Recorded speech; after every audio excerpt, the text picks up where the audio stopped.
Hello viewers, this is content theatre Mohammad আলামিন। আমি আজকে আপনাদেরকে দেখাইতেছি, আসলে আমি কলকাতা চলে আসলাম ঘুরতে,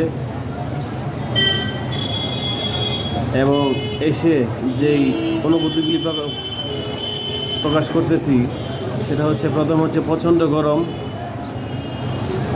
দ্বিতীয় কথা হচ্ছে সহ্য করার মতো না, তৃতীয় কথা হচ্ছে এই হলো কলকাতা শহরের রাজধানীর ব্যস্ততম সড়ক, পুরনো বিল্ডিং। এই যে আমি আপনাদেরকে দেখাইতেছি, একটু দেখেন মনোযোগ সহকারে। এই যে ব্রিটিশ আমলের পুরনো বিল্ডিংগুলো দেখতেছেন, এই যে ব্যস্ততম শহর, রাস্তার মানে গাড়ি যাওয়ার জায়গাটুকু নাই, হকাররা দখল করে নিয়েছে। এত ব্যস্ততম শহরের মাঝে মানুষ কীভাবে বসবাস করে, ঘনবসতি শহরের মাঝে, একমাত্র যারা না দেখবেন তারাই বলতে পারবেন না আসলে কী কষ্ট করতেছে মানুষ রাস্তাঘাটে।